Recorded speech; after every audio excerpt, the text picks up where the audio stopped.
Hello friends, today we will discuss about the topic communicable disease. आज हम topic लेकर आए हैं कम्युनिकेबल डिजीज। जो कम्युनिकेबल डिजीज वो क्या होता है और उसके अंदर हमको क्या क्या पढ़ना है वो हम आज डिस्कस करेंगे। सबसे पहले तो कम्युनिकेबल डिजीज जानते हैं कि कम्युनिकेबल डिजीज होता क्या है।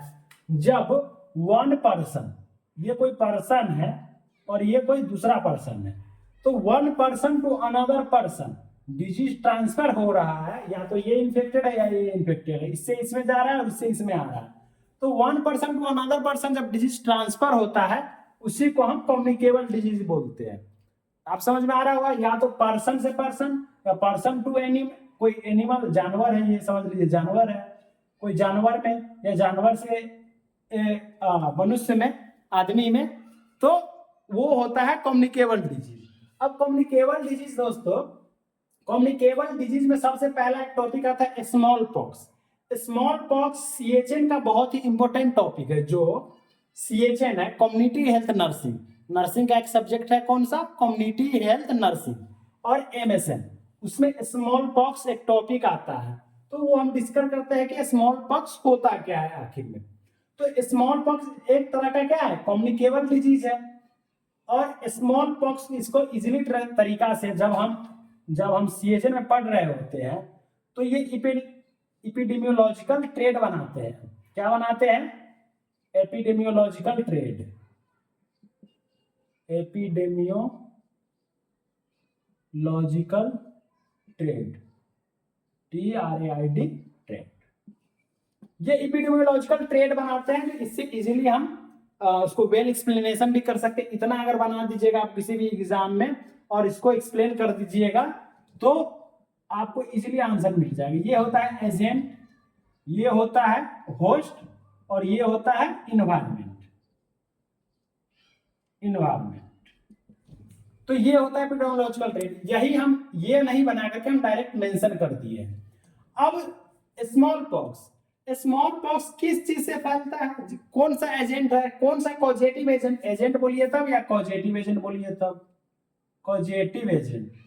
तो कॉजेटिव एजेंट जो स्मॉल पॉक्स का होता है वो क्या होता है, वेरियोला वायरस, वेरियोला वायरस। अब आपको आ रहा होगा कि स्मॉल पॉक्स जो डिजीज है, जो इलनेस है, वो किससे फैलता है, वेरियोला नाम का एक वायरस होता है, उसी से स्मॉल पॉक्स डिजीज का कॉज होता है। स्मॉल पॉक्स फैलता है, यानी वेरियोला वायरस से स्मॉल पॉक्स फैलता है। होस्ट इसका क्या है, all age and both sex. ये जो स्मॉल पॉक्स है ये किसी भी एज ग्रुप में हो सकता है। पहले बहुत होता था, अब नहीं होता है, पहले बहुत होता था। जो स्मॉल पॉक्स है वो ऑल एज, सभी एज में हो सकता है, बोथ सेक्स, मेल या फीमेल, मेल हो या फीमेल हो, किसी में भी हो सकता है। जो variola virus, sorry, small pox जो है इलनेस, वो किसके कारण होता है, कॉजेटिव एजेंट कौन सा है इसका, वेरियोला वायरस। किस होस्ट में हो सकता है, ऑल एज, किसी भी एज में हो सकता है, और बोथ सेक्सेस, मेल या फीमेल में भी हो सकता है। अब इसका इन्वायरमेंट, इन्वायरमेंट क्या है दोस्तों, ओवर क्राउडिंग। जो ओवर क्राउडिंग, जब बहुत ज्यादा भीड़ है, ये ओवर क्राउडिंग की वजह से होता है। तो ये स्मॉल पॉक्स का ये एपिडेमियोलॉजिकल ट्रेड कवर हुआ। अब एपिडेमियोलॉजिकल ट्रेड जो होता है वो फैलता क्या है, जो मोड ऑफ ट्रांसमिशन है, मोड ऑफ ट्रांसमिशन, ये शॉर्ट में हम लिखेंगे। अगर आपको लॉन्ग में लिखना है तो mode of transmission, MOT। Mode of transmission क्या है, ड्रॉपलेट। अब कोई पर्सन इन्फेक्टेड है किससे, स्मॉल पॉक्स से। अब वो इन्फेक्टेड पर्सन अगर आपके पास बैठा हुआ है, आपसे टॉकिंग कर रहा है, बात कर रहा है, तो वो स्नीच करेगा, कफ करेगा, छीकेगा, तो उससे ड्रॉपलेट आएगा ना।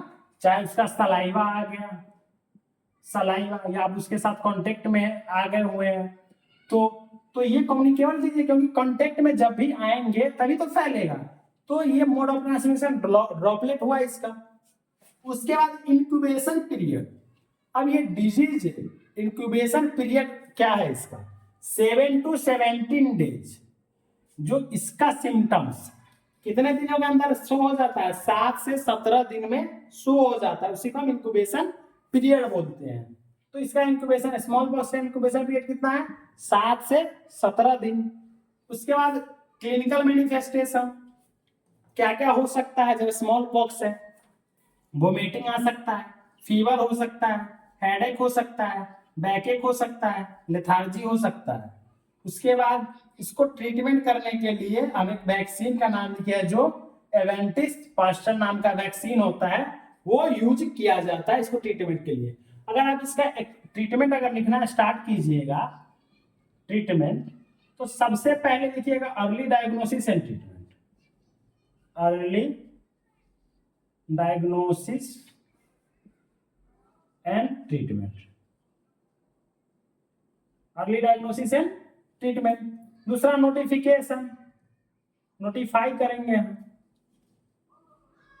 उसके बाद जो भी हम ट्रीटमेंट फार्माकोलॉजिकल दे रहे हैं, तो एवेंटिसन पास्टर वगैरह ये प्रोवाइड करेंगे। तो ये होल क्या था? Small pox vaccine. I hope आपको समझ में आया होगा।